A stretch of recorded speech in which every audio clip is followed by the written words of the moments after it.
Society at the university, and I'm proud to introduce Mary Mazi, who is a writer, broadcaster, human rights activist, a spokesperson for One World for All, and a number of other organizations, and she'll be speaking under the title Apostasy, Blasphemy, and Free Expression in the Age of ISIS. The way that we'll do questions at the end will be I'll come up and I'll point to anybody who wants to ask a question, and then yeah, without further ado. Thank you. Thank you very much. It's really a great pleasure to be here. I'm really glad to see you. I don't know, can I sit down, you think? I'm so lazy, but then no, you won't be able to see me. No, I'll stand. Oh, all right, I'm getting old. Okay. Well, I'm really very, very pleased to be here. Thank you so much to the Atheist Society for inviting me. I'm really grateful for that. As you might have heard, I had been barred recently from Warwick University. The student union there barred me because they said that I could possibly incite hatred against Muslim students, and also that I was highly inflammatory. And the same thing happened at Trinity College Dublin. Of course, last month I got to speak at both universities. And of course, today I saw the ISOC here had raised concerns that my speaking here would violate their safe spaces, which I actually found quite funny, because if anyone needs a safe space, it is ex-Muslims and those of us who are facing threats and intimidation as a result of leaving Islam. Now, for me, I think these are very serious accusations, and I think it's a problematic accusation because it's based on the conflation of criticism of Islam, which is a belief, and criticism of Islamism, which is a religious right movement, versus, of course, bigotry against Muslims, who are people like anybody else. And I think what's happened is this conflation between an idea, a far-right political movement, and people has led to a disturbing trend in censorship on university campuses of much-needed criticism of Islam and Islamism.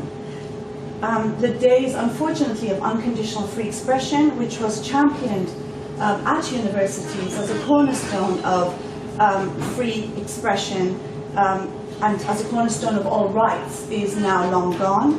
And it's no longer unconditional free expression that seemed to be intrinsically good, but a defense of censorship as well as self-censorship. Of course, as the writer Kenan Malik says, no one puts it that way. No one says that they're pro-censorship, not even the worst regimes. But he does go on to say that I believe in free speech, but this may well be the motto of our times. I believe in free speech, but not if it undermines security, not if it's gratuitously offensive, if it's provocative, inflammatory, Islamophobic, discriminatory, or if it has the potential to insult and hurt religious sensibilities or incite hatred, all things which I have been wrongly accused of, in my opinion. In particular, criticism of Islam and Islamism is seen to be so harmful as to be equated with bigotry against Muslims.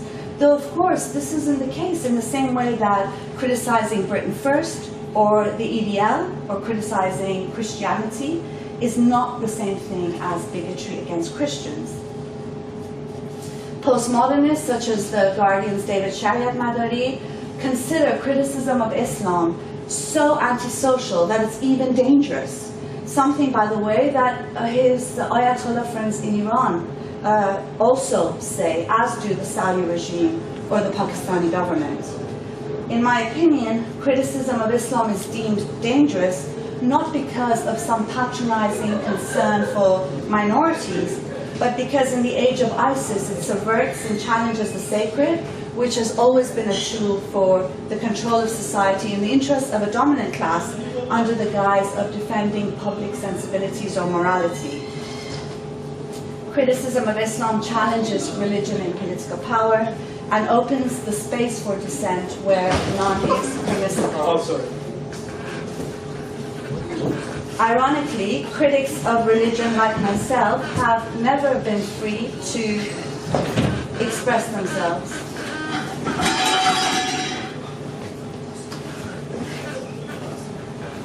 Are you okay? I'm fine. Yeah? Good. Don't want getting hurt here. There's some seats around. You can sit there. Go ahead, take a seat. I'll wait for you guys. Come here, come here. No, you sit over there, bro. You come here. Welcome to Steve. Sorry. You don't have to apologize. I'm not apologizing to you. Yeah. Shut up. Excuse me? No, I do mind.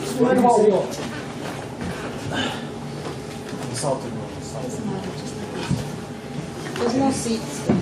Ironically, critics of religion, as can be seen, like myself, have never been free to express themselves, yet we're the ones who are deemed harmful and inciting hatred, when in fact it's the opposite. It's the blasphemers and apostates who have faced persecution throughout the ages. Clerics and the religious right wing have always been free to promote religion, any religion. And religion has always had a privileged position in societies, and even more so where it has influence in the state or is in power, Britain included. Clearly, freedom of expression without the right to criticize religion is meaningless. Such criticism has been key for social progress. Historically, it's been intrinsically linked with anti-clericalism, and it's the same today. This is a drawing by a hijabi Egyptian cartoonist, Douala Ag, who is opposed to Islamists and extremism and thinks that women's rights and equality are more important than the religious right.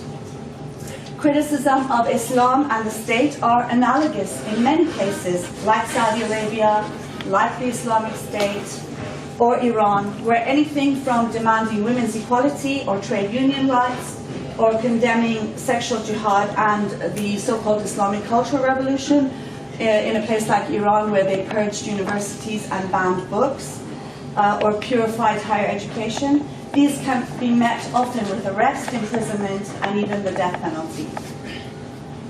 Of course, there's a distinction between Islam as a belief versus Islamism, which is a far-right political movement. I think some of the ISOC members will know what I mean by Islamism as a far-right I think you're insulting the whole ISOC. But Islam isn't, unfortunately, people have a right to religion. Unfortunately, the right to religion is not just a personal belief in this day and age.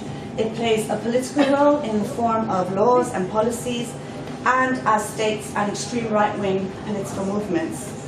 When the religious right are in power, religion is at the center of the struggle for change, as the Iranian Marxist Tamim Taqvai has said. So if you want to end equality between, defend equality between women and men, or you want to end male guardianship rules, for example, which is the rule where women cannot travel without the permission of a male guardian, you will inevitably come face to face with religion. If you want gay rights, if you want the right to organize 1st of May rallies, or the right to strike, you will eventually confront religion. Religion, unfortunately, is not just a personal matter between a believer and his or her God, but it's regulations imposed on society with real and brutal punishments and repercussions for those who are deemed transgressors. The veil, for example, is far from a personal choice and right. Socially speaking, on a mass scale, it's enforced through compulsory veiling laws, acid attacks, imprisonment, fines, as well as pressures which look upon unveiled women as whores, immoral, and sources of fitna in society. This is a great example. It's a billboard in Iran which says that your hijab is your protection, and it compares unveiled women to an unwrapped sweet that is being covered by flies. Now, clearly, this is not something that's only relevant to women living in the Middle East or North Africa and so on, because even, for example, in Britain, calling women who are not properly veiled, calling them hijabis, are very much part of that pressure that women are facing. Under such circumstances, criticism of religion is key for the defense of rights and equality, it's also a critical necessity in order to dismantle and undermine the sacred and its political role. And it's not just about religion's role over there.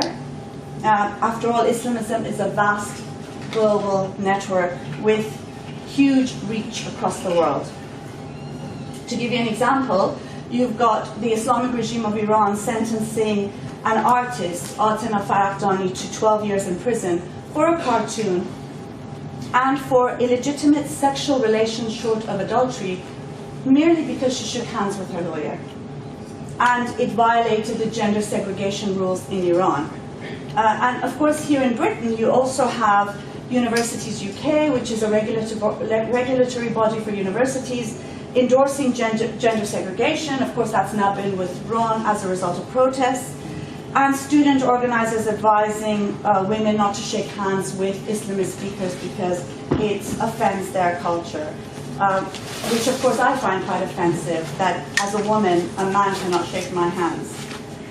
Islamism, as a political movement, is a global killing machine. That's exactly what it is. That affects people's lives everywhere.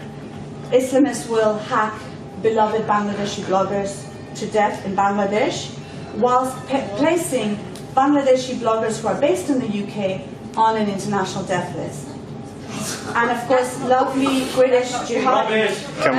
Questions at the end, lovely please. British jihadis. Is it really funny that people get hacked to death?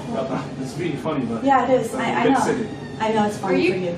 But also you've got Again, lovely please, British questions jihadis again. killing beautiful boys like Mohammed and Wazi, killing for ISIS, while UK-based organisation Cage Prisoners promotes defensive jihad. Limiting free expression to that which is acceptable to ISOCs and Islamists is basically limiting expression to what is deemed acceptable by those who have power. And it restricts the rights for people to speak who need it most. It's telling people like myself who oppose the entire event. be quiet or get out.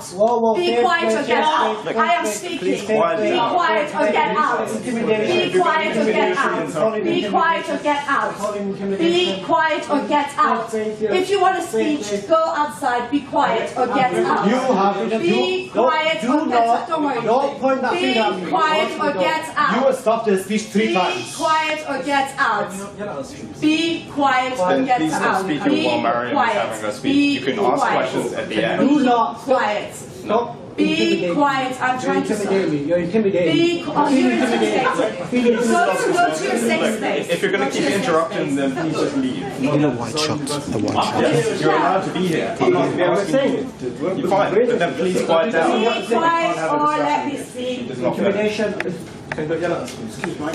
Can you stop interrupting me? Listen to her, not to you, all right? What are you thinking? It's telling people like myself who have fled theocracies and religious laws that people who have fled them or who are living under the boot of the religious right must face segregation and Sharia courts right here in Britain. We cannot refuse and resist. It's our culture and religion after all. We have no choice but to submit to our fascists. Safe space. Sorry. Ironically, Shut up. the postmodernist Excuse me. Ironically, the postmodernist leftists Safe space. who are pushing the line have one set of progressive politics for themselves. They rightly want gay marriage, women's equality, and the right to criticize the Archbishop, and another for us. Safe space. We're merely Were you allowed taking a to photo? make demands within the confines of Islam and identity politics. As an ex-Muslim woman, I am supposedly a minority within a minority. But the power imbalance Threatening gas. never seems to be part of any equation. Look at me. If we speak, we are labeled native informants, and the far right accuses us of practicing taqiyya if we oppose the scapegoating of Muslims and immigrants. Keep yelling at us. I've also been accused of practicing taqiyya by far right groups like He just told you to shut the fuck up. and together. To stand there. Don't tell me to sit down. Don't tell me to sit down. Who are you to tell me to sit down? This person is telling us to shut the fuck up. He's telling us to shut the fuck up. Did anyone hear that? Well, I did. Don't about your comment. You can. Yeah, it's okay. You're violating my Can you get out? This is my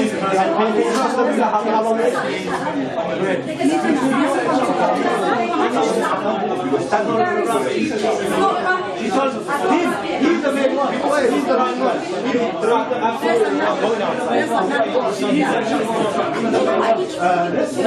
Hello. Don't touch me. No, don't touch me. No, you touching me. I'm sorry. You are coming outside with me. Right. You are coming outside with me. Shut up, man. Get out. Who are you? You are coming outside with me, man. You are coming outside with me. Your objection is to me. You are coming outside with me. All of you. Get out. Okay, no, that's good. Get out. Or what? What do you want to do, huh? You want to hold my Get out. Or sit down and do not interrupt my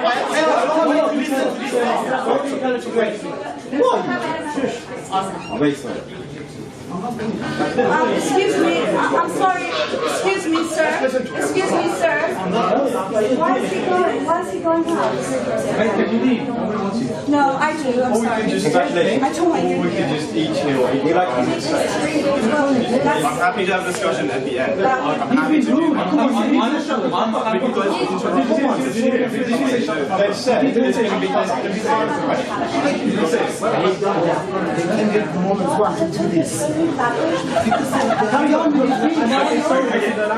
If you don't say anything else, we can continue. We can ask a Mariam questions at the end once it is finished. But if you keep making comments, then What we're not does- security. He's Can I carry on? Happy to let you guys know, but just keep making Don't talk to her. Listen. Look, she's being insulted again. Why is she insulting? She's insulting us. Don't call him like us. He's making a valid point, miss. This, our answer is yes. We're not asking questions and making a point as a kid. Don't speak to me in a rude manner. What does Don't speak to me in a rude manner, yeah? Islamism and Muslims You're being rude, man, yeah? I know you're both on the looking at left as well as the right is that many Muslims are also critics of Islamism and even Islam. In fact, Muslims, or those who are labeled Muslims, like myself, are often the first victims of Islamism and at the forefront of resistance. After all, not everyone in what is called the Islamic world or Muslim community, or those labeled Muslim students on campus, are Muslims, or even if they are, religion is not necessarily the only characteristic that defines them. Moreover, the rise of Islamism has brought with it a corresponding rise in the demand for atheism, secularism, and particularly women's liberation.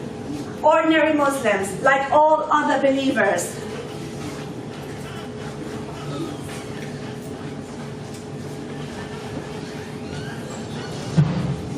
pick and choose and mold their beliefs to make them compatible with contemporary life, which is why they often don't recognize their religion in the Islamists. This is a perfect example.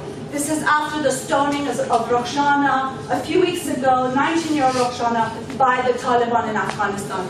You have women, many of whom are Muslim, who have a placard in Kabul, Afghanistan, saying, please remove the filthy hands of the merchants of religion from our country so that we don't have any more Farkhundes and Rokshanas. Conflating criticism of Islam and Islamism with bigotry against Muslims sees dissent through the eyes of the Islamists and not the many who refuse and resist.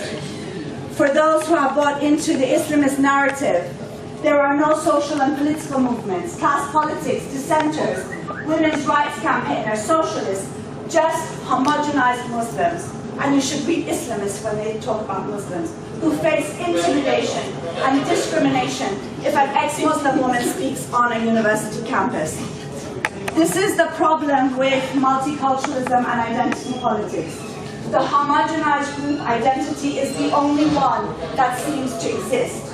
The authentic Muslim is always reactionary, fully veiled, pro-Sharia courts, pro-gender segregation, pro-death penalty for apostates and gay people, anti-Semitic, and of course, anti-free expression. That is the stereotype of the authentic Muslim. Anti-Semitism started in Europe.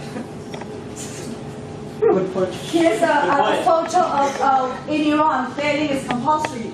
Here is a photo of a woman who has taken an unveiled photo of herself saying, in front of a placard that says, "Sisters, respect your Islamic hijab." So the point is that there is resistance and dissent even amongst Muslims, even in countries that are considered Muslim majority. As Algerian sociologist Mariam Helaloukas says, what is most upsetting is the implication that oppressed people can only turn out as fascists, never revolutionaries. Is this really what the left in Europe now believes? She adds, can the left really accept that citizens are assigned minority identity against their will on the basis of their name, or their geographical origin, or that of their families? Can the left accept that this communal identity supersedes civil rights? This was done to the Jews under Nazism. Will the left accept that it be done to Muslims, or those presumed to be Muslims, regardless of their personal religious beliefs? If the left is serious about supporting oppressed minorities, it should realize that those who speak in the name of the community do not necessarily have the legitimacy to do so. By supporting fundamentalists, they simply choose one camp in a political struggle without acknowledging it. The result of all this, as Kenan Malik says, the writer, is that solidarity has become increasingly defined, not in political terms, as collective action in pursuit of certain political ideals, but in terms of ethnicity or culture. And since those in power determine the dominant culture, many student unions, those on the left, and even feminists, side with Islamism at our expense. They don't see that at its core, this is a fight between theocrats and the religious right on the one hand, and secularists and those fighting for social justice on the other. It's a fight taking place within and across communities and borders, including and especially amongst those within which is labeled the Muslim community or world. Take the example of 27-year-old Farkhunde. She was accused by a mullah of being an infidel who burned verses of the Quran. She was attacked by a mob in Kabul, lynched, stoned, run over, burnt, and her body thrown in a river whilst onlookers and police watched. What could she expect, said one liberal to Twitter, when she went against Muslim sensibilities in this way? But actually, Farkhunde was a very devout Muslim and had gone to the local mullah to tell him to stop selling amulets to women. What became very obvious after Farkhunde's murder was that not all Afghans, not all Muslims, and not all Muslim men have the same sensibilities. Women carried her body, going against Islamic customs with the permission of her family, to her gravesite, and encircled her coffin, there were men who were surrounding them to protect them. And when a mullah who had justified Farkhunde's murder tried to join them after he saw that there was all these protests in her defense, the women created a circle around her coffin and refused to allow him entry, and they forced him to leave the gravesite. Azariyun, who's a youth activist, she said, "This is what Farkhunde teaches me.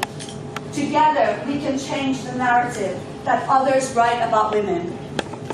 We stood up against the most respected mullah. We carried the coffin and we buried her. Niayesh, who's a medical student, said, "It was the first time that I realized my real power and told myself that I am breaking the boundaries of tradition." So the people of Afghanistan do not all agree. Muslims are not all the same. And I place Muslims in quotes because not everyone living in Iran or Afghanistan are Muslims or Islamists, just like not everyone living in Britain is Christian or the EDF. Again, this is from a protest in Afghanistan against the stoning of 19-year-old Rokhshana.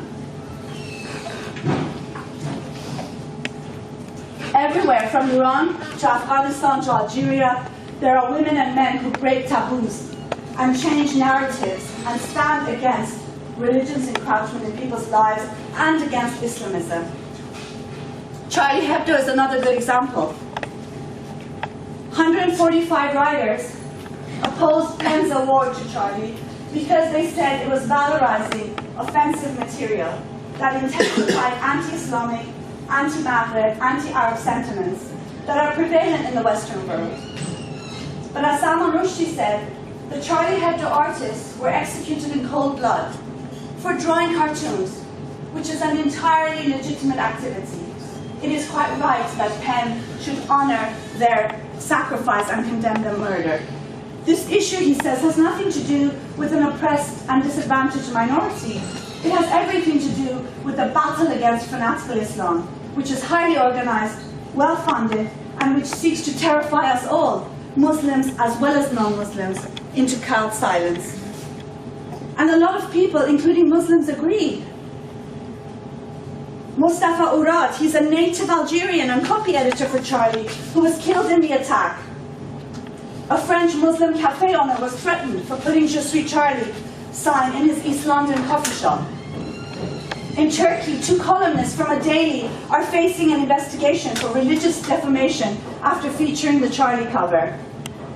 And cartoonists across the Arab world, from Egypt to Lebanon to Qatar and to Jordan, took a stand with Charlie against the Islamists.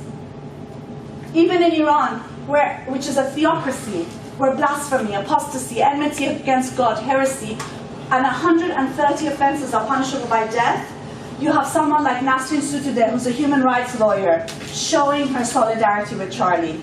Whilst journalists who tried to rally in support of Charlie were attacked and prevented from protesting by security agents wielding clubs and chains.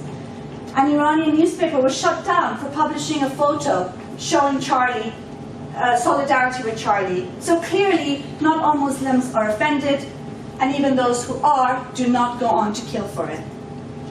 In Bangladesh too, there are Islamists killing and threatening beloved atheist bloggers like Abhijit Roy. But there is also a deeply secular movement against them, including 24 villages that have become known as Jama'at-free villages or Islamist-free villages. Religion is not the only marker for our societies, nor is it the most important.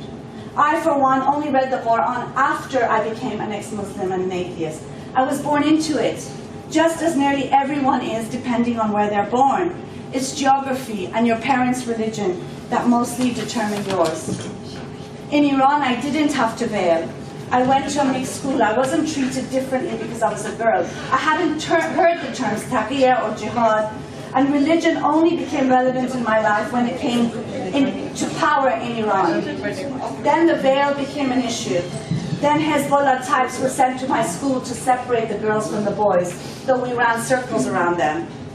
Then my school and others were closed down in order to Islamicize them, and then came the executions and the slaughter of an entire generation by what has become known in many places. Like the relation of Islam, Islamism, and Muslims has been the position of successive British governments, whereby multiculturalism and multi-faithism has been promoted as social policies to defend religion's role in the public space, impose religious identity as the only marker to define citizens, and hand over large segments of citizens to be managed and controlled by regressive Islamist organizations and parasitical imams.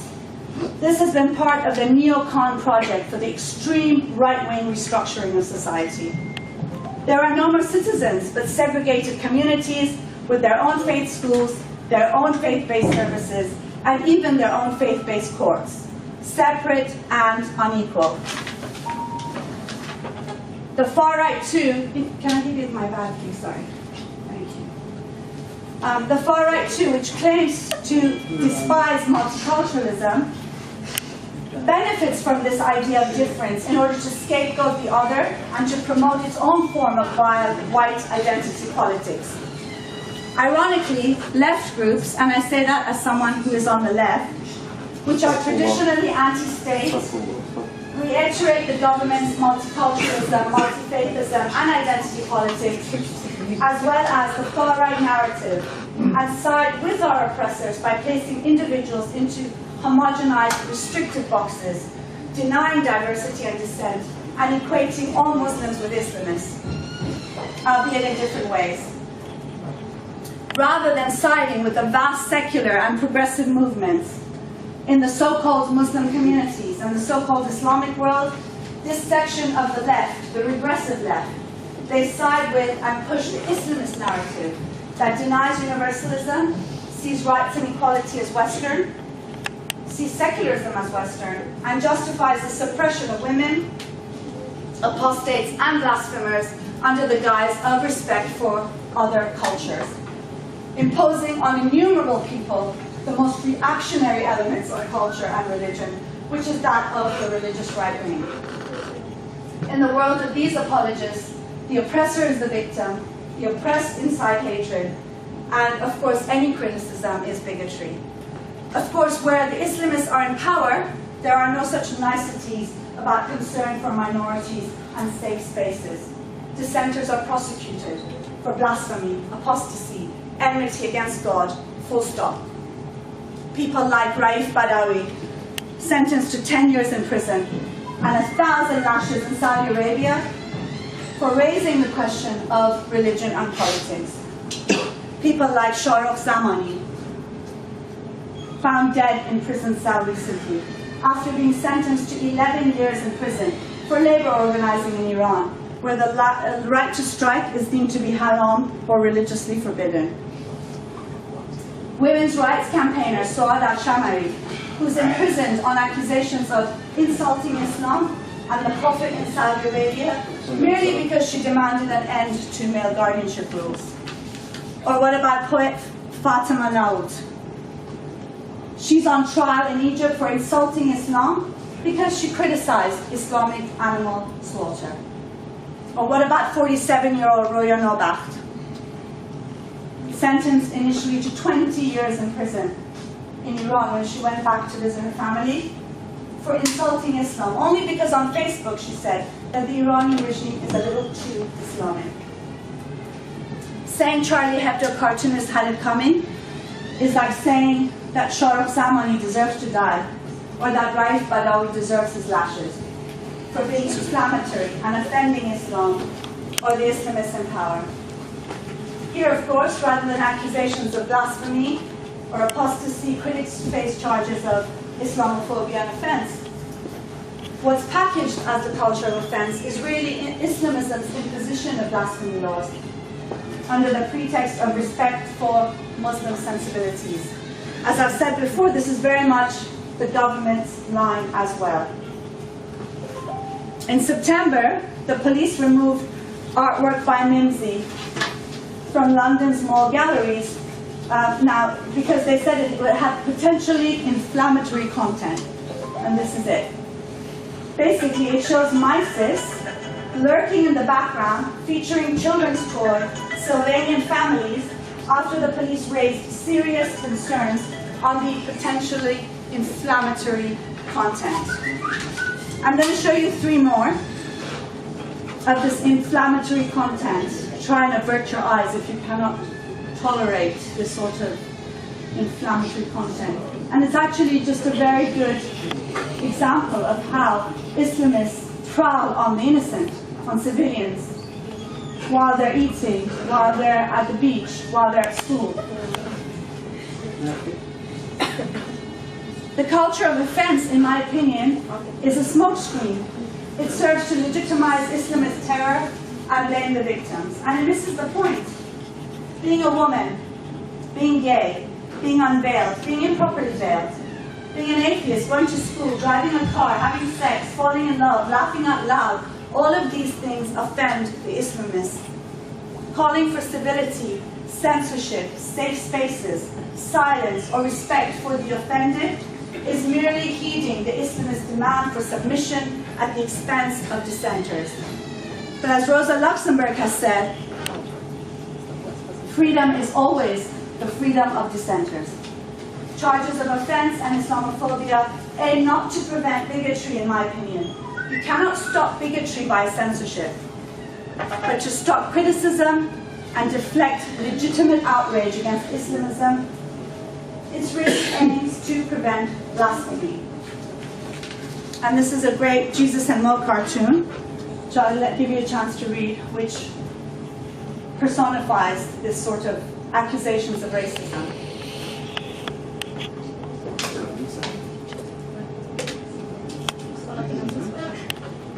Calling it racism fails to understand that the other also has its dissenters who want to live free from religion's stranglehold.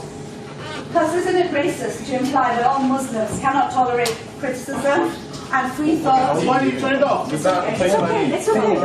It's okay. Why did you do that? Why did you do It's that? alright, it's alright. Do not worry. It's alright. So I'm going to leave you again. It's alright. It's alright. Just put it on again if you don't mind. Sorry, just 1 minute. We're just going to have that. I'm so sorry. Don't be sorry. This is.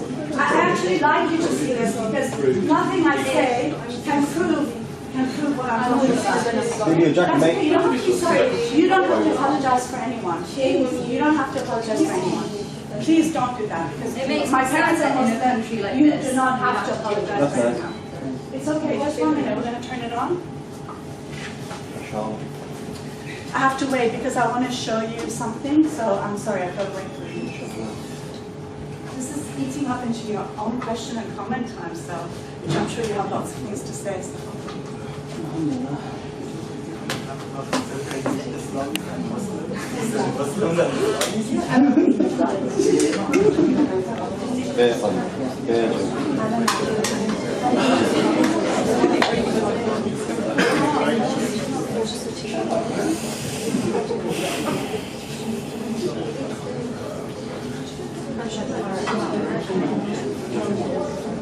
Did I turn it on right? Sorry.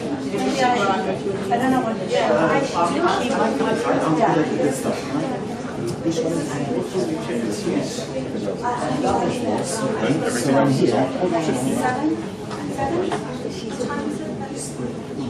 No, I'm sorry. What time does this end? Let me make sure this is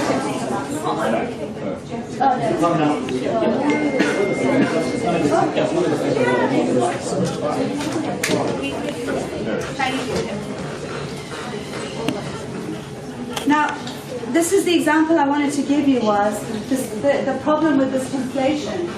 You've got a group called Men, which is talking about how good it is that the UK police are going to record attacks as a separate hate crime, like anti-Semitism, which is a very good thing, recording hatred against Muslims. A very good thing, taking that seriously.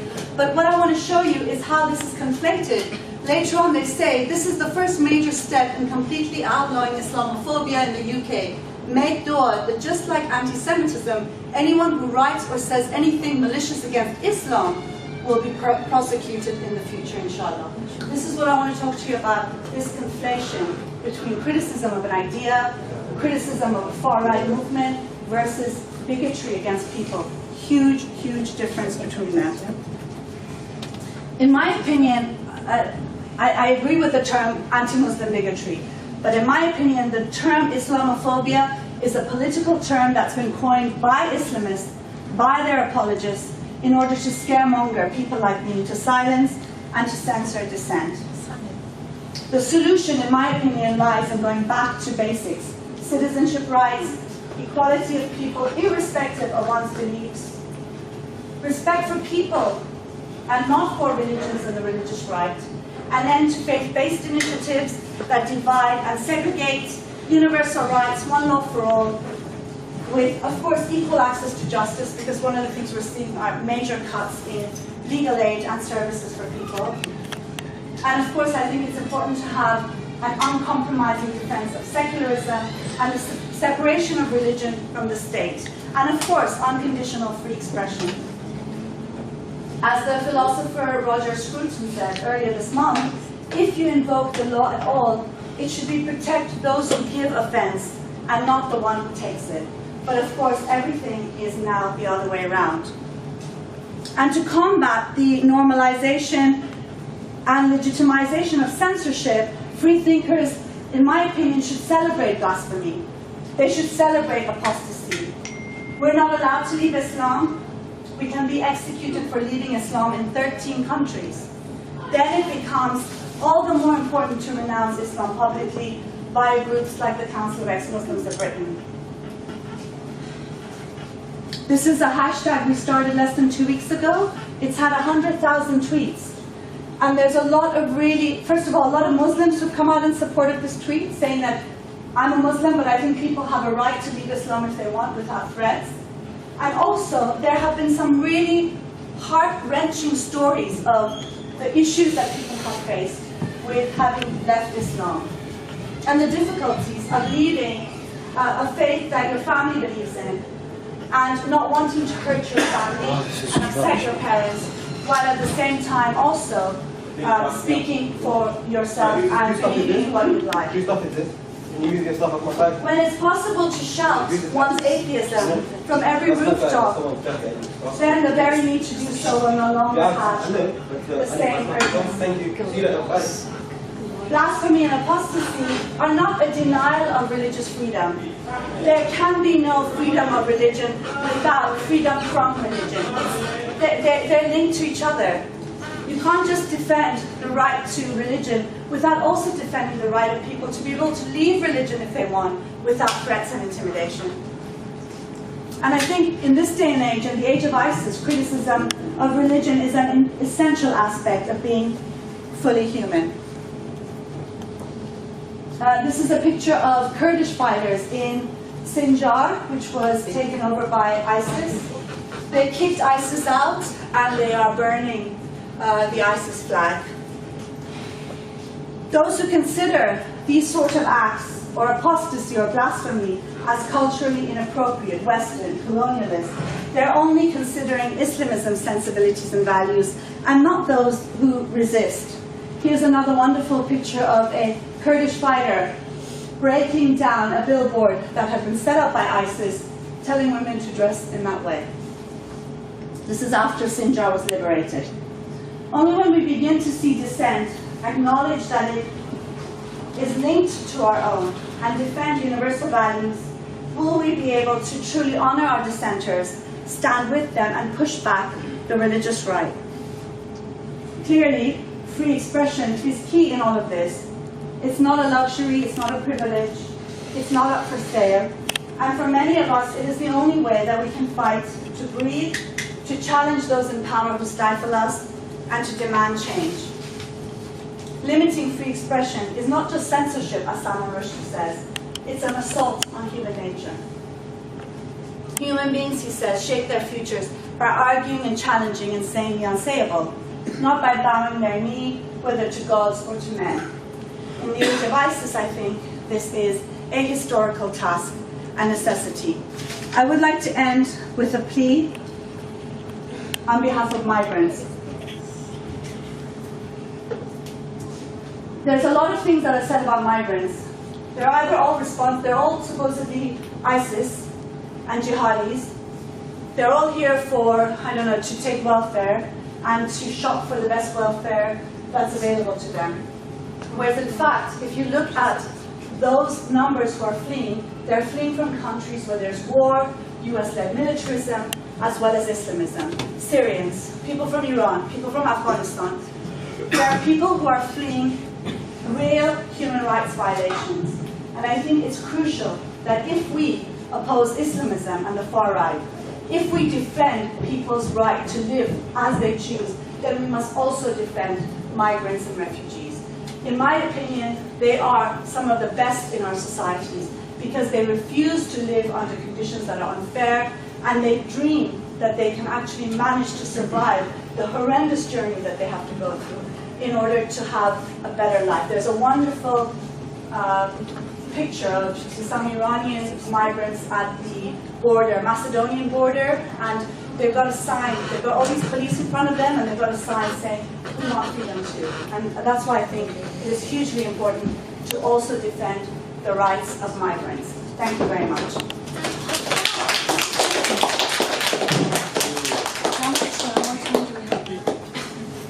Well, it depends on how many questions there are, I suppose. I mean, thank you for getting. Sure, of course. I think they're pretty brief. but I think it's happened. If anybody has any questions, you're welcome to ask now. Do you know, it's really funny how you're criticising Islam and you're talking about Islam so freely, but you read the Quran after you left Islam. So how do you have the courage and how do you have the audacity to read it? I'm sorry, I'm being really open, to talk about Islam so freely when you don't even, like, you didn't have the mindset to even, like, you know, to open up with it. I'm sorry, can I just get a pen? Sorry, I'll forget your question. This doesn't work. Can I get a pen here?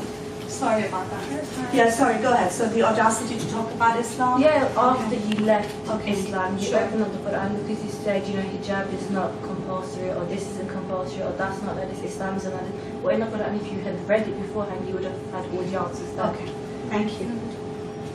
Yes? So shall I just do that, or I'll let you do. Maybe we'll do two at a time, so if you want to... Three, yeah, please.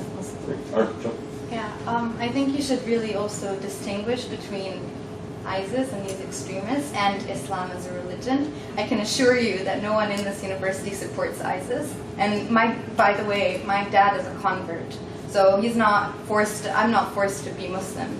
My parents aren't even religious. I chose to put this on. I'm the only one in my family that has it on. So I chose that. So liberation is not, I chose to do that. I'm free to do that. And yeah, you gave examples of 2 Muslim countries out of, I think, 47 Muslim countries in the world. Iran and Saudi Arabia, the most extreme Muslim countries that all of us disagree with on so many things. So that's not Islam. That's not Islam. These are crazy people. And you see crazy people, you see extremists in all religions, and you see extremists, atheists as well. It's just, so you need to, yeah. Thank you. One more? My name's Bob. I'm actually not a Goldsmiths student, sorry, because people can't see me, sorry if I turn around. I wanted to make 3 points. I'm at the University of East London. The first point, I actually there wasn't much in what you said that I disagreed with, but I noticed that you were from One Law for All, and I had a bit of a look up before I came to this meeting at kind of what they put forward. And what I thought was sort of conspicuously lacking from what One Law for All said was saying, well, actually addressing things like the Prevent programme, like controls on immigration. These are British laws which are applied to all, but which are extremely pernicious and discriminatory against black and Asian people predominantly in this country. But I'd kind of leave it to you to kind of answer. The second point is about the safe space thing. It kind of came up in the discussion of it. I was a sabbatical officer at the University of Liverpool, and on occasion we had to invoke the idea of safe space, but the times we did it, there was one occasion when the British National Party, because they were running in the election to be mayor, the university management invited them to a panel at the university, and we argued as a student union, said we cannot allow these people on campus, not because we disagree with them. I think there's a very clear distinction between someone you can have a civilised discussion with. What happened when the BNP came on campus is we had to fight them. One of our students got a broken jaw. We had to physically prevent them from attacking, well, what they wanted to do was rove around campus attacking black students. But the third, so I think there's a distinction, and I think brings me on to my third point, is actually how, for the most part, how I think white British leftists speak to like Asian people and people they perceive to be Muslim, is to kind of say, well, I think this kind of happens in the political culture of Goldsmiths a bit, we'll discuss, stuff about gay rights and everything, but that's for a certain time. But when we're going out into Tower Hamlets or something, what do we want to say to people? It's like, oh, you're against the war, right? And actually just trying to address people as more two-dimensional, not having the complex ideas. And actually the serious and thoughtful Muslims that I've met are very willing to have discussions and very willing to have their ideas challenged, and it's not seen as like offensive or something that you have to keep away from them. And I think that's the kind of point we want to encourage a political culture of healthy debate on the basis of honesty. So that means I'm not going to pretend to agree with someone on occasions when I'm not. And I think that's a much better basis for solidarity. If you don't respect someone as a fully thinking human being, which I think what a lot of the sort of white left do with Muslims is just kind of confine the discussion to, just basically expecting you to have certain things in your head anyway. I think that's actually much more racist than saying, well, yes, I don't believe in God. I'm for gay rights. I think that the Islamic Republic of Iran should be overthrown. So yeah. Okay, just quickly going back to the whole point about the safe space. I agree with everyone is entitled to their own opinion, but sorry I'm saying this, but you were kind of being like a keyboard warrior earlier. We're talking about someone who was talking about, talking about the car being a mobile prison or whatever.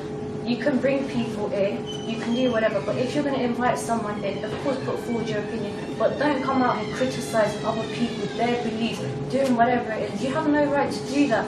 Saying something that you were a mobile prison, that's disgusting. I truly see that as disgusting, and you can't say something like that. Can I now respond to as well? Thank you. I mean, the thing is that I think that we have to make a distinction between criticizing ideas or criticizing practices that we disagree with versus attacking people. And, as someone who was forced to wear the veil in Iran, for example, and as someone who has defended the right to wear the veil for adult women, by the way, this is not my position. If you go and look at my position is that the burqa is a mobile prison. And I'm sorry, I really believe that. I think it just doesn't allow women to move and to breathe. And you might think it's fine. This is the point. But I have a right to say that I think it is a violation of women's rights. I can say that. And it's the same way that I can say, well, I don't like FGM, but no one will tell me that I'm attacking girls and women who are mutilated. They did 20 years ago. They did. They don't anymore. Because the struggle against FGM has gone so forward that women's rights activists can't say that to me anymore. With regards to the veil too, I think we can have a discussion about the veil, that I think, that the veil is a tool for the control of women. It is a tool to restrict women. It might be some people's choice. I'm not disagreeing with that, of course. But I think on a large scale, you're talking about women who are living in Britain here. On a large scale, it is not a choice for many women, and that needs to be acknowledged. Can I finish, please, and then we can have more questions and comments? Is that okay? Just wait 1 minute. It actually is a choice. And so, I mean, again, though, if we're talking about child veiling, I think child veiling is a form of child abuse. So there's a distinction between adult veiling and child veiling. I think they're very distinct from each other. On the issue of, well, how can I have the audacity to speak about the Quran? I mean, I think that you don't even need to have read the Quran. I'm answering your question. So I'm going to talk about a book about reading. Excuse me, you need to wait for your turn. No, I'm not going to wait for anything. She's talking right. I'm not going to wait for anything. On your question about how can I have the audacity to speak about Islam, well, I can, in the same way that I might not be a black South African, but I have the audacity to speak about what I think is wrong. If I might not be a conservative. I'm not. I'm a communist. I might not be a conservative, but I have a right to talk about conservatism. I may not have, because that's what people are. We have opinions about things. I'm not telling you can't speak about atheists because you're not one. Yeah, I'm not telling you you're not allowed to speak about atheism because you haven't read. Everyone respected your time to speak.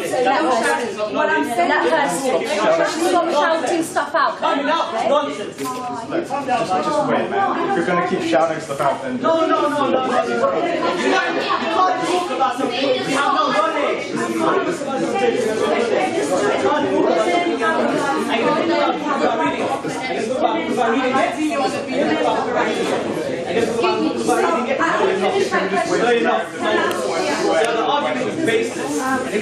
So the point is that having lived in an Islamic state, having lived under Sharia law, it's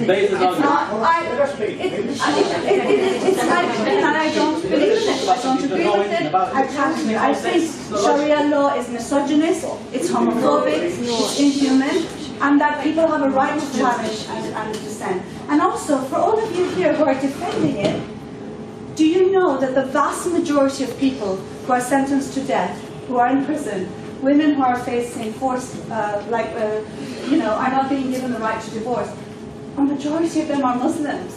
Yeah? So there is, the whole point of my speech was that we must make a distinction between ideas versus the religious right versus Muslims. In fact, I think I've done that. Okay, no, on the other issue, on the fact that No, he doesn't have to. He doesn't have to. He doesn't have to. No, That's fine. nobody's forcing him It's to okay. sit here. He doesn't No, because he's here to disrupt the meeting.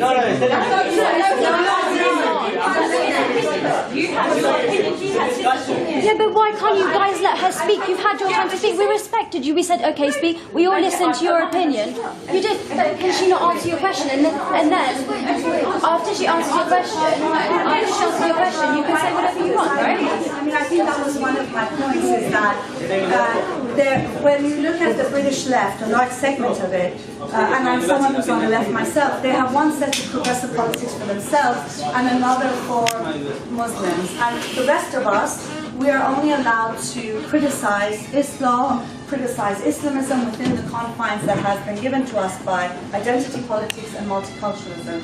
And that's why there is this, because of this conflation, it's very difficult to criticize, and also anyone who does is considered an Islamophobe and racist, whereas there's a huge distinction between criticizing a belief, criticizing a religious right, and also criticizing people. Yeah, because for example, my father is also Muslim.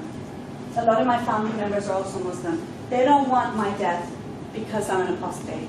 They respect me, they have treated me always fairly, and that is the reality. And I think the point is that it's important for Muslims, ex-Muslims, all of us to make it very clear that attacking Islam, criticizing Islam, it's an idea. Criticizing the religious right, it's a political movement. It is very different from bigotry against Muslims. I have a duty to criticize Islamism because of what Islamism is doing across the world. Not just to free thinkers, not just to apostates and non-Muslims, but to Muslims as well. Because for me, people are more important than imagined identities and my sort of religious identity or non-identity. You've had me up for a while, so We'll do 3 questions. Sorry, can So I think it's a bit wrong for you to say that Islamophobia doesn't exist when people are also, when you said that, people are dying at the hand of Islam, people are dying being Muslim as well in the country. I think it's wrong for you to say Islamophobia doesn't exist. Let's just start with that. I'm from Nigeria, where Muslims and Christians mix. My grandma was Muslim and my granddad was Christian, got married. Perfectly fine. But I can also criticize and say, okay, there's some things that I don't agree with.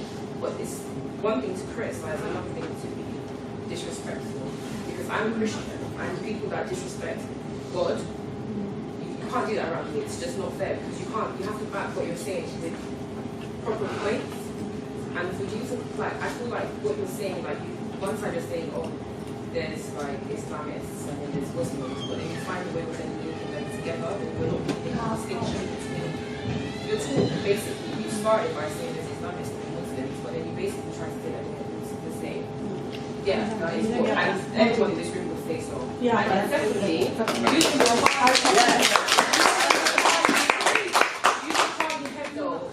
example is just wrong, because they're Millions of Muslims condemn the killing of these people, but you make it seem like Islam allows that. Not only towards Muslim people, but towards black people, the Charlie Hebdo illustrators would do. And black people don't stand for it either. So to say that Islam and that is violent. Excuse me, She needs to finish. Sorry. We all listen. There's points I didn't agree with, I let you speak. Oh no, okay. I thought you were finished. I'm sorry. You were explaining. Go ahead. So yeah, I think that there's another approach that you need to take and take when you speak about Islam, because you're coming in and being very offensive. And it's offensive to me, and I'm not even a Muslim. But having Muslim friends, I can definitely see where they're coming from, because they're having hate incited against them. But nobody's talking about that. You want to talk about the other side. ISIS is killing Muslims. Yeah. Muslims.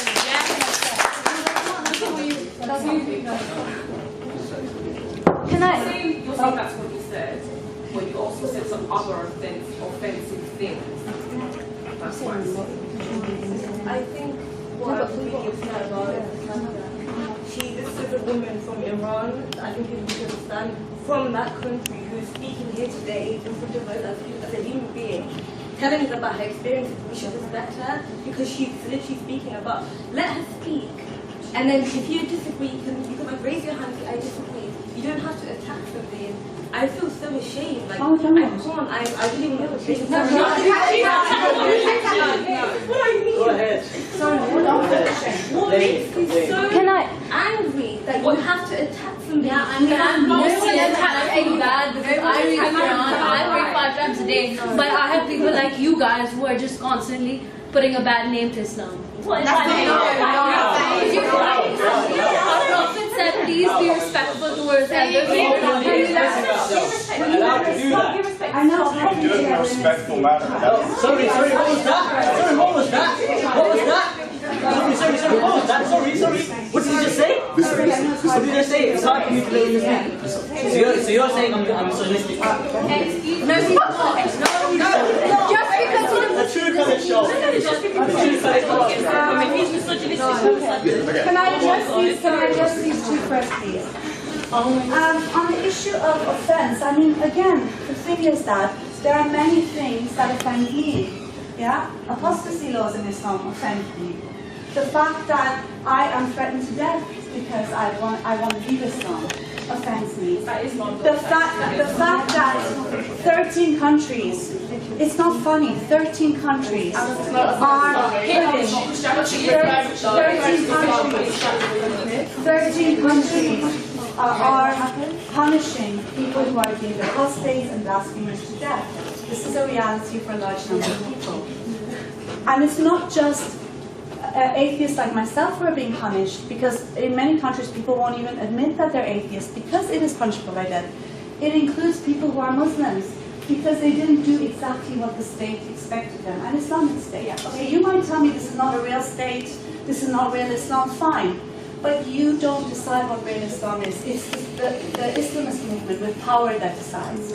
And they decide with their guns and their gallows and their death penalty. It's not true. And in order to... She's not saying it's true. She's not saying that is Islam. She's saying Islam is the... Okay, that's what power gives you. What I'm saying is that in a situation where I'm just talking about my own experience, that I'm facing death threats. I had to leave Iran because of the death penalty for apostates.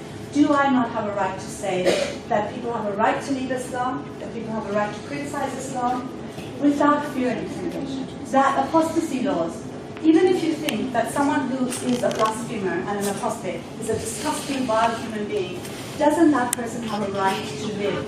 And to live as they choose without fear? I'm sure a majority of Muslims agree with me. Yes. So this is what I'm saying. But even raising this issue is deemed offensive by some. But I'm saying that's all right. I am frankly, if I'm going to be frank, I'm offended by stories in the Quran.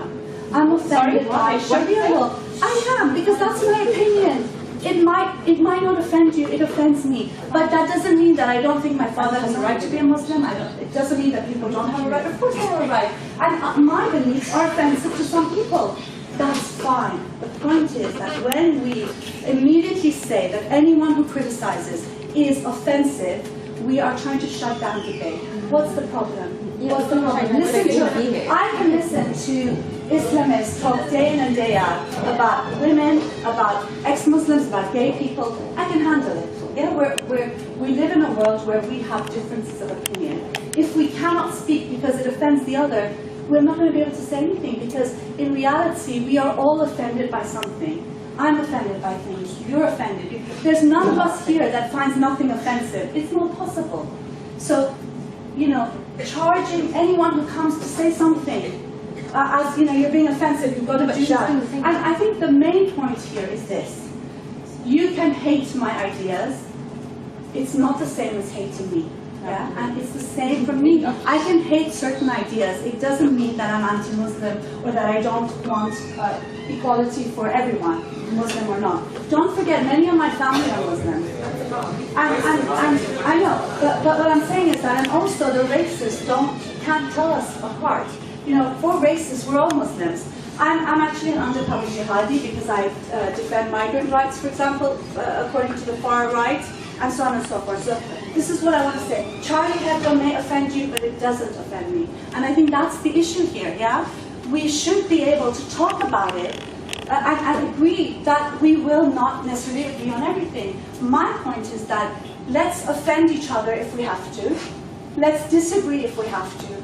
But that's not the same as disrespecting people. And those are two very, very different things. The other thing I want to talk about is Islamophobia. I didn't say that racism and bigotry against Muslims doesn't exist. Of course it does. Of course it does. It's especially after every attack of Islamists, because everybody conflates the Islamists with Muslims, we do see an increase in attacks. Of course it happens. How can we live in racist societies? How can Muslims not be attacked but everybody else is who's brown? Of course it happens. My point is only this, that I agree Muslimphobia exists. I think Muslimphobia is as despicable as all forms of bigotry. But the term, I have a problem with the term Islamophobia, because what it implies is a phobia against an idea. And that is not bigotry against people. What I want to say is that you can oppose an idea, you might have this atheist phobia, you might hate atheism. That doesn't mean you are bigoted against atheists. This is the point I was trying to make in my entire talk. Okay? Sorry. Yeah. I just want to draw your attention to the fact that you have to divide between culture and religion. When it comes to topics such as this, you saying things like Islamism is, to me, representing extremism, and that extremism has nothing to do with Islam. I just want to draw your attention to that first of all. And also, coming back to the child incident, why is it that atheists or anti-Islam, let me just say in this context, why is it that when they insult our prophet, the one that we believe in, why is it that they get away with it and we should respect them, but when it comes to our views, it's not respected? I want to just raise this point here, and the fact that concepts such as ISIS, all of this 9/11 stuff, everyone knows that the Western world do these things, and it's just, everyone knows right now. How do you know that? Everyone knows.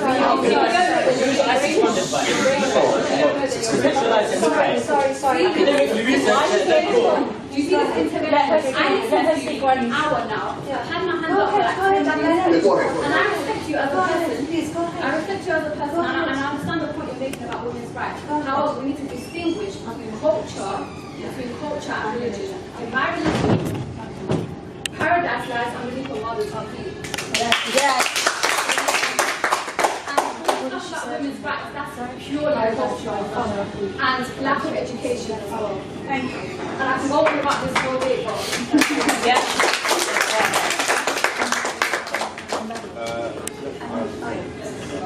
Can I just make a comment? Sure. Because you actually said about how you read the Quran after you were a Muslim. I read the Quran when I was quite young, and all of my family, most of them are Muslims. And in no way do they support ISIS, and in no way do they believe, most of what it says in the Quran. Yes, they follow their religion, and a lot of them cover, and that's fine, it's respected. But I just want to say that I read the Quran when I was younger, and there are a lot of passages that are violent, and that tells you to be violent and to hate Jewish people. No, none of my family believe that. None of my family would do that. Sorry, there are a lot of... Can you repeat that, please? Go ahead. None of my family would, believe that. I know so many people that they don't do that. 99% of Muslims don't believe that. Sorry. It's not even. No, there's a whole verse in the Quran that sorry, can I just say something? There's a whole kafir in the Quran is not even a person. No, there's a whole verse in the Quran that says, you live your religion and I'll be with my religion. That's it, we leave each other. We don't, and you know that Muslim men are allowed to marry Jewish. You're allowed to marry a Jewish person. Muslim men are allowed to. You don't have to hate Jews. Okay. Sorry, no matter what. Yeah, you're allowed to. Does anyone have another comment? Are they allowed to? Sorry. Yes, go ahead. Something I think you mentioned about criticizing Islam and people not really accepting it, I think. The thing is, if like 30, 40 years ago, people in this country made something like Life of Brian that took a mickey of Christianity, and I mean day in and day out, if you look around, you see caricatures of Jesus, right? Or others. But the thing is, you see, you don't see this kind of reaction, and that's acceptable. And please, you see, this is 21st century, and you should kind of tolerate other people's view and criticism, and there's nothing wrong with it. And the thing is, the only problem, and for me, the only reason you have this kind of fury when you hear Christians or Christian of Islam is role of organization of Islam that is supported by the states and by other Islamic states outside, not by ordinary Muslims who want freedom, who want tolerance, who want like a normal life, you know what I mean? And I think it's because of organized Islamists in this country that ordinary Muslims are put in a corner and they are all the time pointed at, you know what I mean? And what Madam Namazi is doing, in my opinion, is to set those people who are put in the corner free. And that's the point, you know what I mean? Sorry, can we let other people speak as well? There's you, and I think you, and there's some Sure. Hello everybody, my name is Magdalene. I'm a women's rights campaigner, and I'm from Libya, and I studied in a mosque and I read the Quran, and it's called Glory in Arabic. And I just want to make a comment about women's rights in Islam, because this is what I was campaigning for in Libya, and I was abducted by Islamists for 3 days. And this, what's happening now, is really makes fear from my stomach, and it reminds me what I've been through from Islamists being kidnapped for 3 days. And women rights in Islam, there are a lot of things against human rights. Well, we were just fighting for inheritance rights. We were fighting for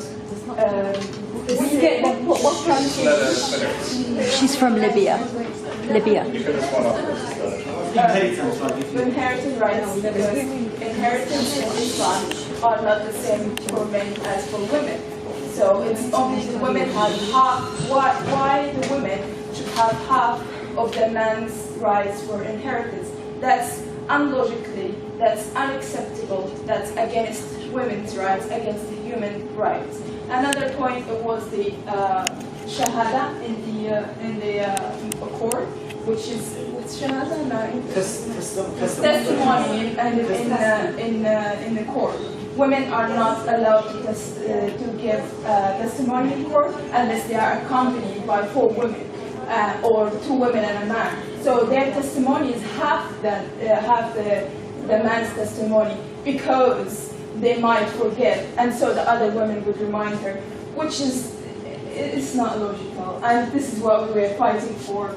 And many things, beating the wife if she is not obedient. If it's not even, she's not obedient. Beating a wife should not be. Yes.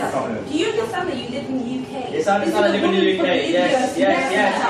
Why should I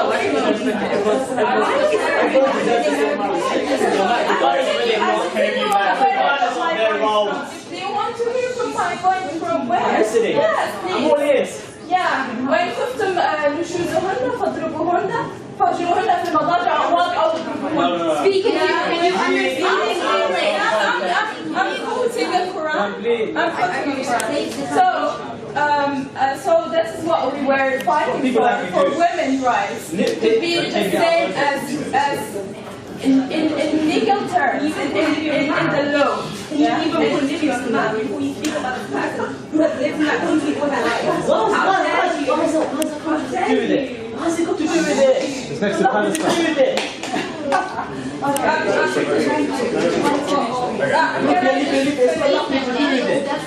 Can I finish my point? So that's the only thing that we were campaigning for in Libya, and we were fighting for. And we went in the street for demonstration. When I was kidnapped, they accused me of women trafficking, of prostitution, using women for prostitution, just because we were asking for freedom for women. I mean, this is ridiculous. And don't tell me that Islamic Sharia law are protecting women's rights. I'm a law student. I studied law in Libya. I studied Sharia law. I'm speaking from my knowledge. What knowledge? What makes you right? Let her speak. You can ask your question in a second. Just no. You can ask Maybe, a I question think just we now. may have run out of time, so I'd like Maren maybe to... Before you say something, I understand that we don't have... what's it called? What makes them right?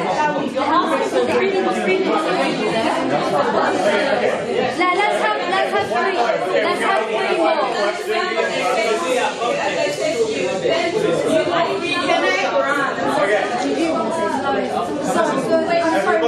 Can we let her speak and have a conversation? Sorry, I forgot her name. Lady Magdalene. I'm so sorry for the experience that you had in Libya. I'm totally for you. However, we're not in Libya. Okay, this is UK. If that happened in the UK, right now I would protest with you. It's culture, it's not Islam. It's not culture. Just let her ask her question. In some countries, the Sharia law is not how it should be. Yeah. And maybe in Libya, that's how it is, and I would be with you, standing with you, and protesting. Okay, so I'm with you. I understand you had such a bad experience, but you have to understand that in this country, stuff like that doesn't happen. So obviously we're going to be defensive. And with you as well, you also had a bad experience, obviously, and we need to calm down. Well, it's not about country, it's about Islam. Sorry, have you finished? Yeah, it's okay. Sorry, I've got to go, and also because the reality is we're not really having a discussion. We're shouting at each other. It's quite difficult. I would stay for 3 hours more if I felt we were able to have a discussion, but we're not. Why can't we? Because there are some members here who you saw what they did. Okay. And now every time there's no closing the book, we're not we have to hear. If you give us time, there won't be any points of view. Someone will shout out. Exactly. Are you the one who turned off? Yeah, excuse me, are you going to apologise for that? No, that's one thing I want to Well, that was on camera. apologize. Everything else may be back that way. I think the thing is that I'd like to end it very The thing is, you come here with a moral judgment thinking you're right. What's your basis for what's right and wrong? Who are you to tell us we're wrong? And religion. And to smell fools the same brush. As a Bangladeshi, we're saying that's racist. You're not from the country. You're from the country that all Muslims are against. That's not even Islam. Iran is like the most Bangladesh is Saudi Arabia. Pakistan is Saudi Arabia. Indonesia is Saudi Arabia. They're Muslim countries. We're not all the same. I think, excuse me, I am talking. For God's sake. For God's sake. Bangladesh. Get out. You need to get out. Shut up. Stay. Like you've just been Seriously, in the same way, I also have an opinion. Magdalene also has an opinion. We think that this comes from Islamic laws, but with this exception and this understanding that this doesn't mean that all Muslims, of course, think that. Of course, they don't. And also that Islam as a personal belief is a lived experience, which means that there are many Muslims who are pro-women's rights, who are pro-equality, who are pro-gay rights even, who are anything, you name, progressive politics, pro-labor organizing, all of that, okay? But when you have the religious right in power, it is impossible for people to speak and to breathe. That is the reality. Look, because it's a fact. I'm not giving you my opinion, it's a fact, because if you live in Iran, if you live in Saudi Arabia, if you live even in Jordan, in Morocco, if you live in any country that you think is good, In Pakistan. Pakistan, if you live in Afghanistan, if you live in Bangladesh, if you live, what I'm saying is that if you, and also if you live here in Britain, because they have Sharia courts in this country, with thousands upon thousands of women being denied their right to divorce, being denied their right to child custody, girls getting half the internment from their divorce. That is part of Sharia courts right. So the point I'm trying to make is that we can have this discussion about culture and religion forever, unless we have the right to choose what we want to think and how we want to live. None of us are really free. And the point I'm making is when the religious right is in power, none of us can choose. Because even there are many Muslims who don't necessarily want to live the way an Islamic regime tells them to live, and they can't. Forget about the apostates and the blasphemers and the minorities, religious minorities. So what I want to say is that the way forward to this is, in a sense, an end to the power of political Islam. And it's not just political Islam, it's all forms of religious right. The Hindu right in India has been responsible for massacre of Muslims in Gujarat. You've got the Buddhist right now in Sri Lanka and Myanmar massacring Muslims as we speak. You've got the Jewish right, and look what they're doing in the Palestinian territories. So the Christian right, they just bombed an abortion clinic a few days ago, or whenever, earlier than. What I want to say is that when the religious right are in power, no one can speak or live the way they want. And so, you know, whether you think it's religion or culture is not really the actual point. The point is, do we agree that Islamism should have power? Do you believe in a caliphate? If you do, that's where, because I won't be able to stay alive in a caliphate. And that's the problem. That's the problem. And also many Muslims cannot stay alive in the caliphate. Can I just say something? Yes. You said that with religions being in control, you can't really live freely. I'd say if you have real religion in control, you can live freely. But what is in your country and in other countries, and I said earlier, I think you ignored my point, is that this is not Islam. This is not the real religion. A lot of Muslims campaign against these countries. We don't even agree. These are 2 countries out of 47 other Muslim countries. You have Malaysia, you have other Muslim countries in the world that are not that extreme. So this is not real religion in power. What is real religion in power? Do you have an example so we can talk? Right. Honestly, I don't see any country in the world following real Islam. Okay. So I do have a, yeah, but that's the thing. So I'm saying, that's the thing. You need to distinguish between these extreme countries that are not even representing the real Islam and Islam as a religion. Thank you for that. Okay, so we are reaching, Yeah, let's wrap it up then. Sorry, do you have excuse me? So I think So I think we're sort of getting to some point here, maybe. No, listen to me for a second, yeah? The thing is that you're saying that there's nothing that is real Islam, yeah? And I'm saying, yeah, there's no state now that is real Islam. Country yeah, no that state is 100% and no country that is real Islam. Okay. And I'm saying that it's Islamic. Fine. That's not the main point. The main point, though, is that if there is no country that's real Islam, but a lot of these groups are saying that they're Islamic. But they're not. Okay, they're not. But the point is that you don't decide that I have a right to live. ISIS does, the Iranian regime does. That's very mature. Sorry, I thought we were having a discussion. Can you bring it, please? Very sophisticated way to live. So my point is that even if we agree that it's not real Islam, because my dad would say that as well, yeah, this is not real Islam.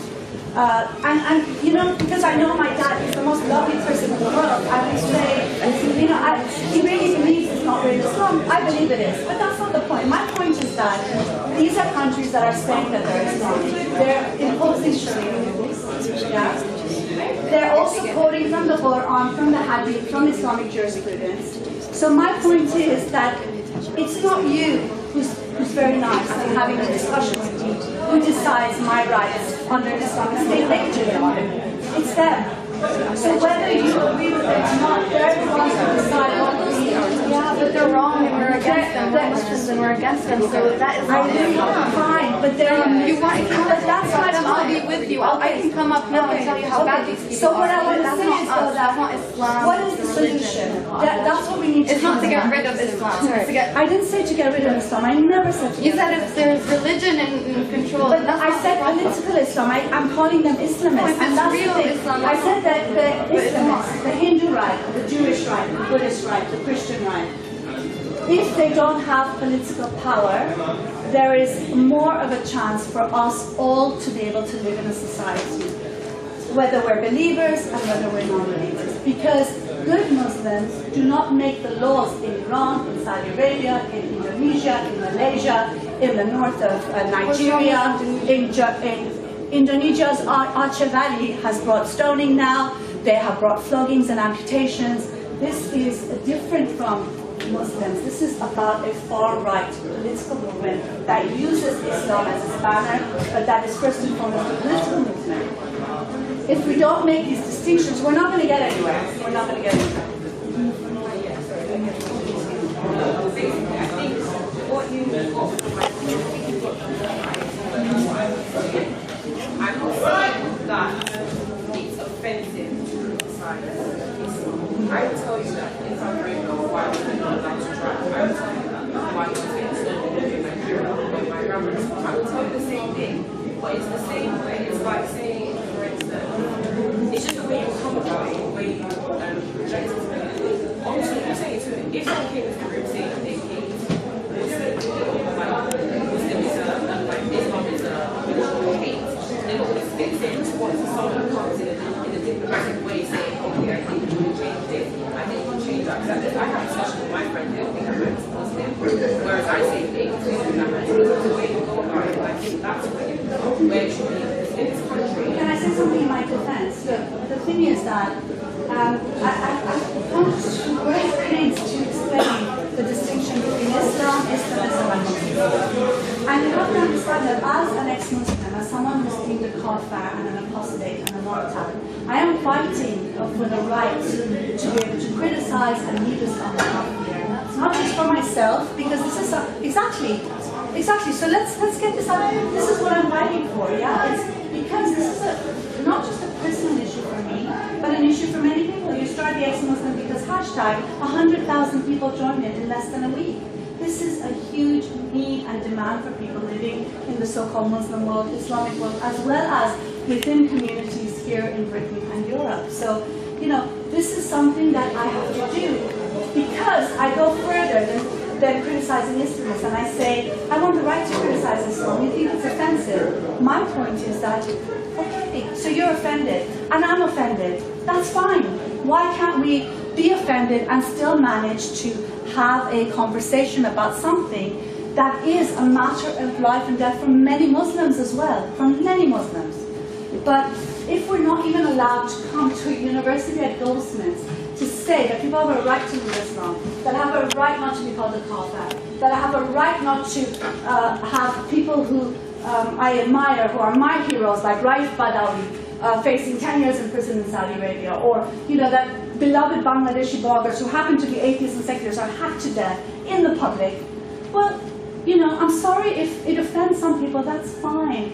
Learn to be offended, but also learn to understand that if you want the right to religion, which is a fundamental right, you must also understand that that right is intrinsically linked with the right to be able to leave religion. If people can only become Muslims, if they can only convert into Islam, but they can never leave, that's not really very good for your religion, is it? Because it's basically saying that you can come and you can never leave.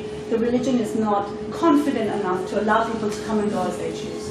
You know, and when we fight for apostasy and blasphemy, I know you don't like it, but that fight opens the space for many dissenters, including many Muslim dissenters, because don't forget, there are many Muslim dissenters, many, who consider themselves Muslims, who are proud to be Muslims, but they are facing, Osama Hussein, he's a theologian, but just because he said women and men have the right to equality, he's got death threats.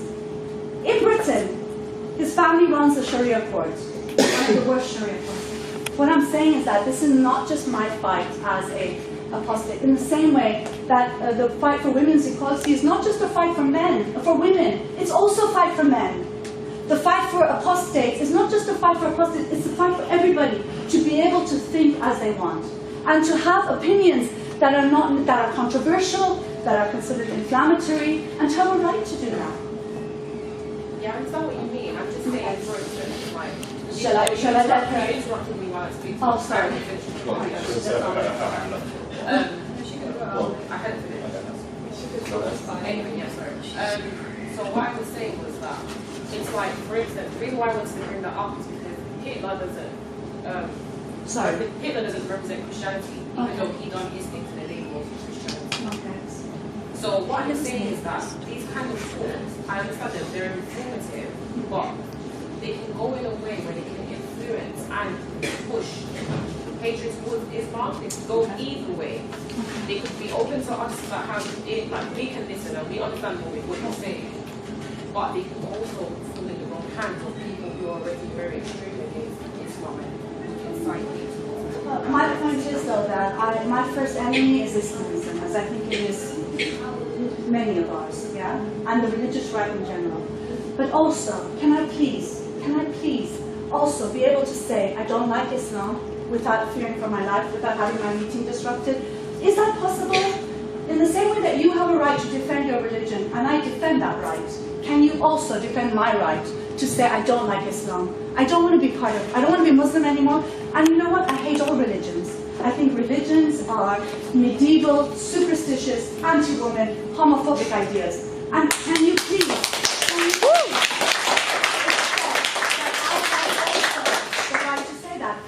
That's my fight, yeah? So, no, okay, well, look, this... That's my I've told you, nobody has to apologize for the behavior. This is not a collective community. I don't speak for all ex-Muslims, and those who try to disrupt the meeting don't speak for all Muslims either, and I don't speak for all ex-Muslims, I say Muslims. But what I'm saying is that nobody has to apologize for anyone. We speak as individuals about issues that are important to us. But what I'm trying to say is that when I speak, I'm banned. I've got security. I've got people disrupting my meetings. Why? I'm called Islamophobic. I'm called inciting hatred. If there's any hatred incited, it's against us who are apostates and blasphemers. We're the ones who have death threats against us. But if I come and speak, I'm discriminating against a minority. I'm a minority within a minority. Why can't I speak? What's the problem? What is everyone so afraid of? And this is the issue. When we create an environment where, you know, if it was anybody other than me, they wouldn't have come into this hall. They would have been too intimidated.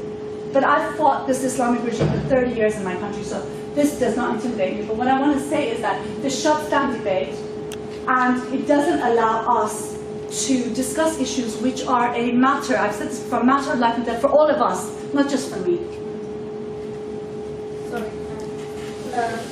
I just want to bring your attention to the fact that in Islam, we believe in something called free will.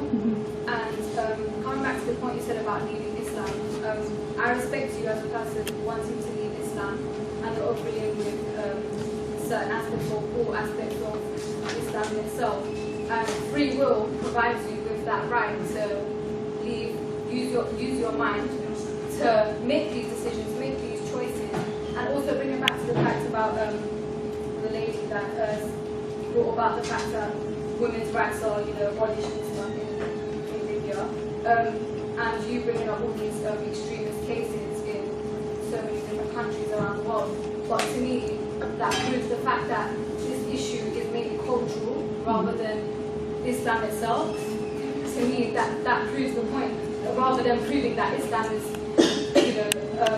a religion promoting violence in every single way. I just want to make that point. Please, Chairman, I'd like to say something about that. It's not uncultural. Libya was to be a secular society. We didn't have a problem at all. It started in 2011. Well, why does it started in 2011 because Islamists took over the country and they started abolishing a lot of laws. In Libya, the second wife wasn't allowed. In Libya, women had their rights before, and they were equal to men in all the legal aspects. And then when the Islamists took over, they start changing the laws according to Islamic Sharia. And women, they cannot travel without muhram, a companion, guardian. They are not allowed to be in the street without hijab. They are not, they abolished the law for marrying a second wife because it was banned in Libya, and then they brought it back. A man can marry 4 times, it's fine, without even consulting his first wife. A woman, if she wants to get divorced, she goes to her family house. They call her back according to Beit Ta. What is the Beit Ta in English? When they call women according to Sharia law, Beit Ta, do you know? They have to obey. They cannot. Beit Ta, it's a Sharia law. So I mean, I fought for women's rights, and I had to leave my country. And I studied Sharia law.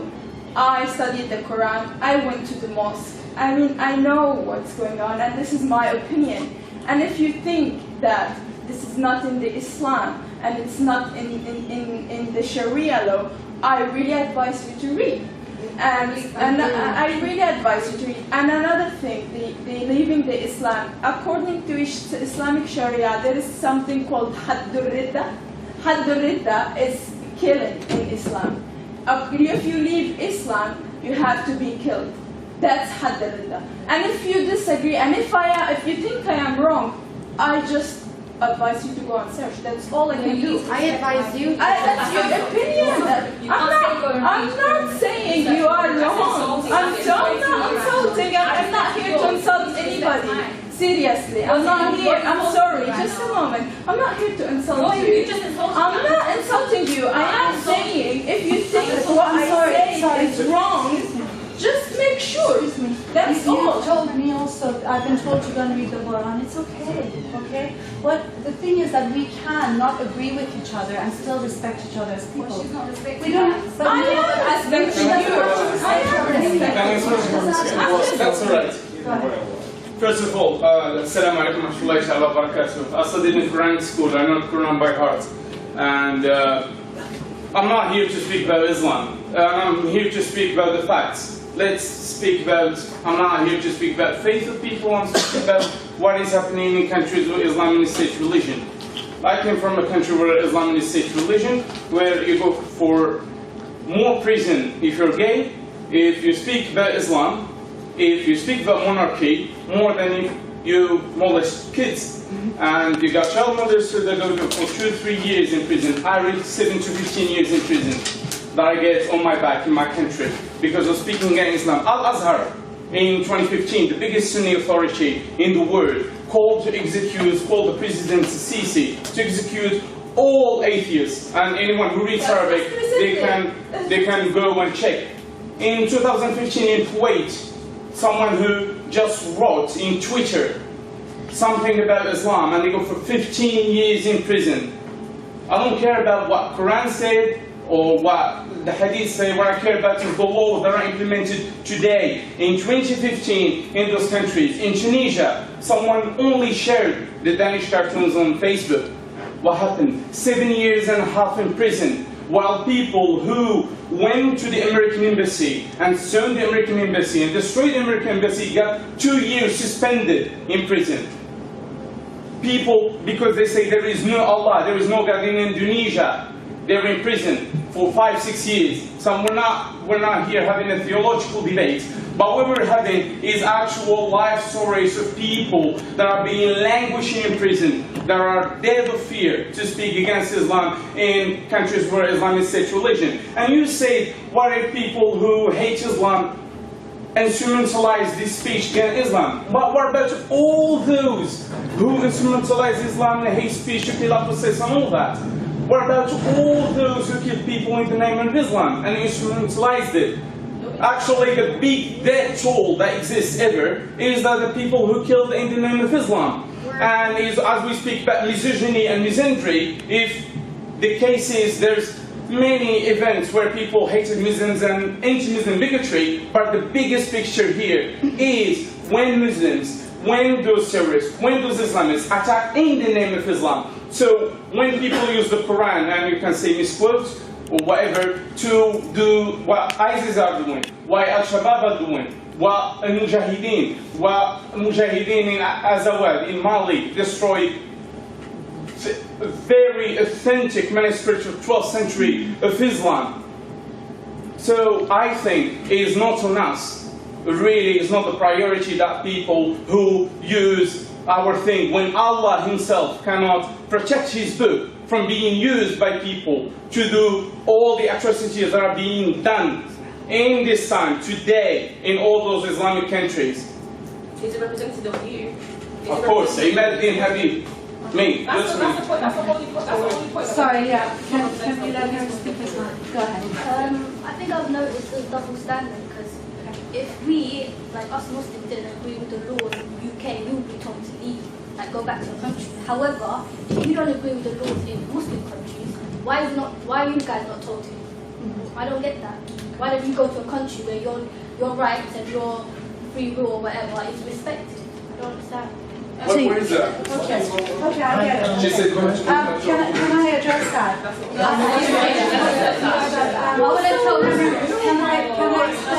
Ethnic person, so not the ethnic person, to go back to your country. Can I explain that? I understand what you're saying.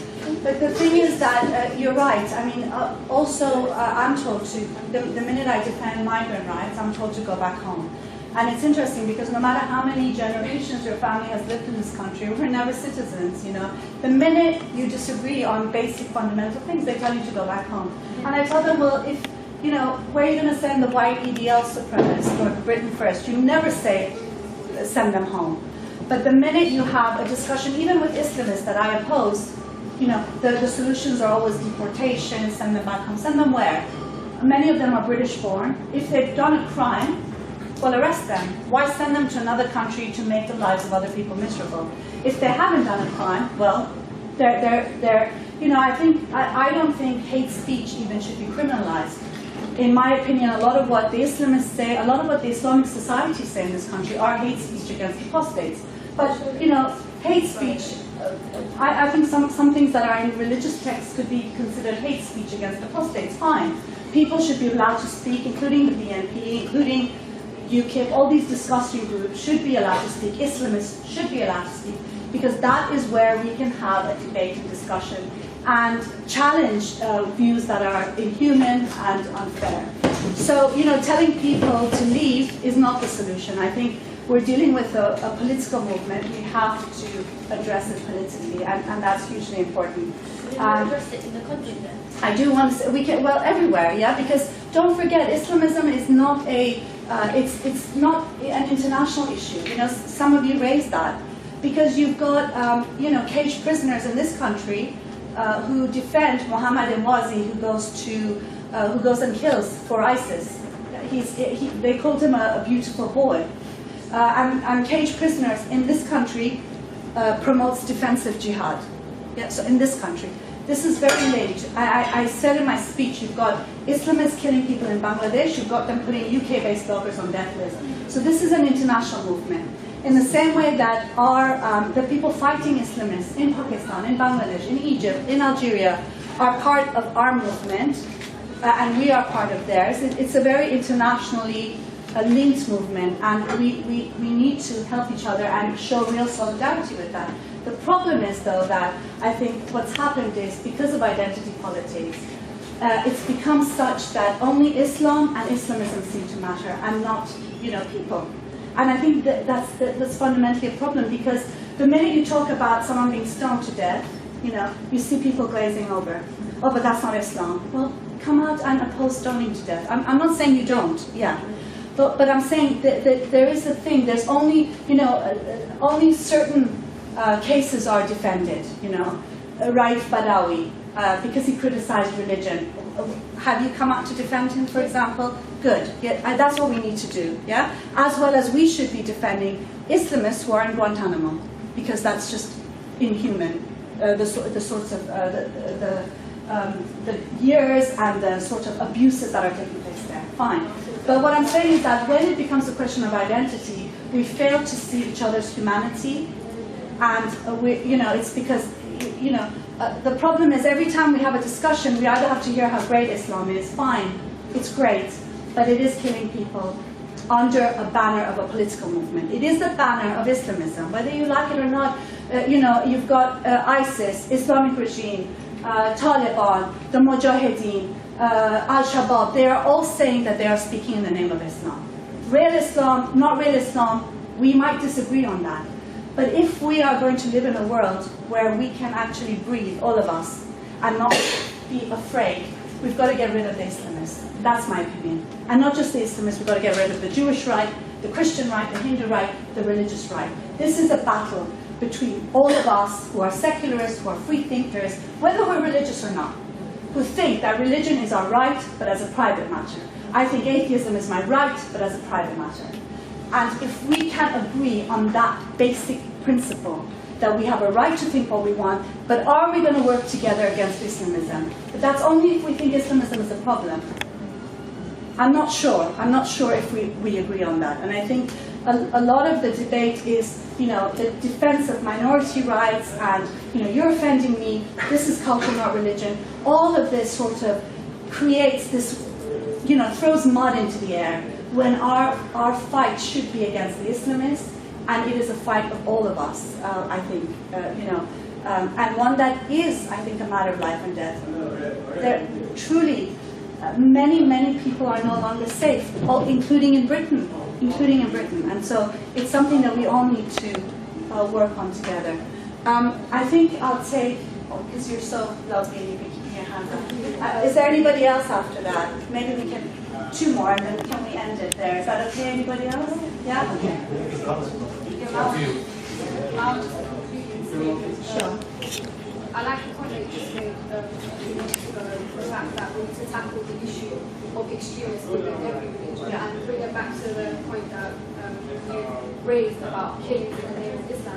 There's killings in the name of Christianity, there's killings in the name of Judaism, what's happening in Palestine, you know, in the past, and still happening now with the KKK. You know, these things do happen, and these are the extremists killing and slaughtering people in the name of religion, when in reality their acts shouldn't be justified with the religion, you know. And just wrap up if that's okay. Go ahead.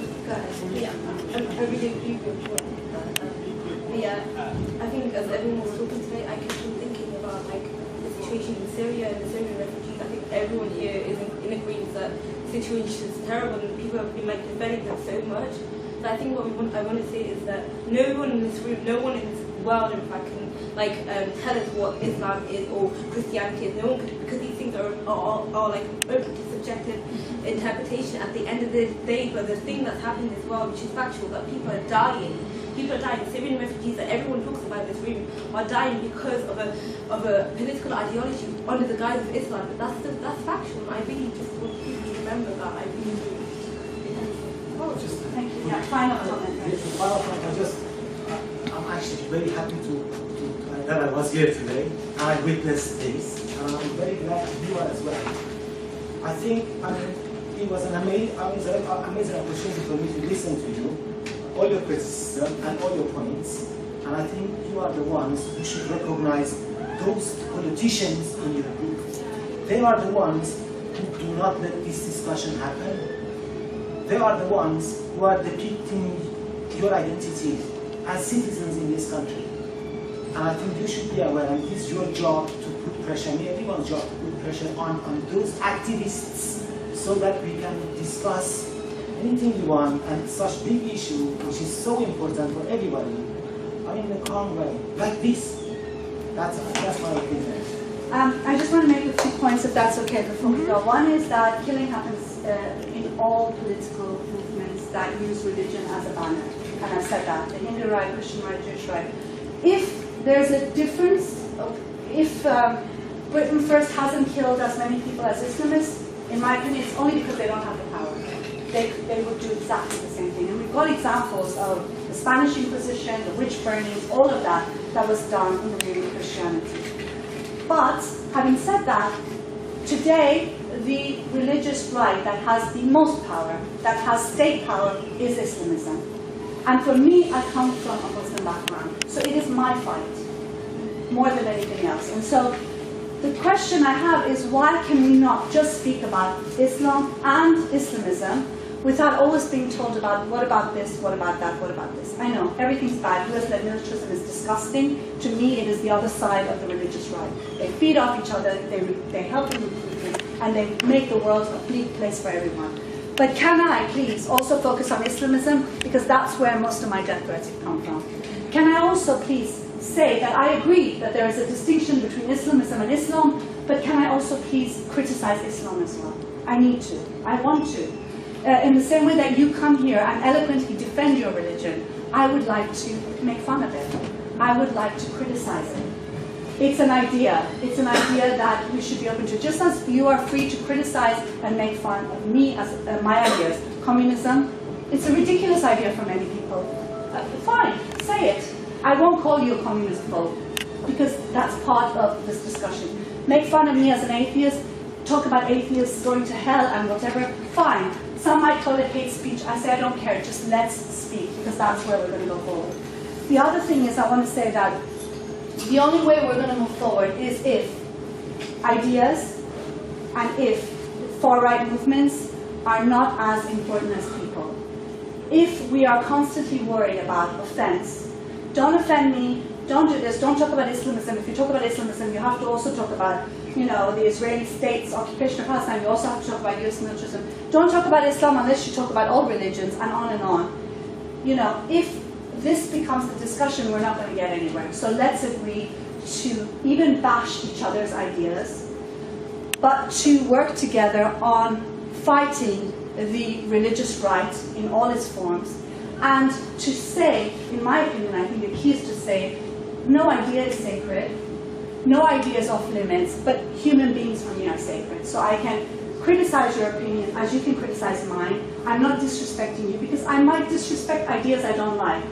But in all of this, we need to respect human beings. And I think if our politics comes with human beings at the center, we can actually together make a huge challenge to Islamism. Thank you anyway for listening to me, and thank you for your contribution.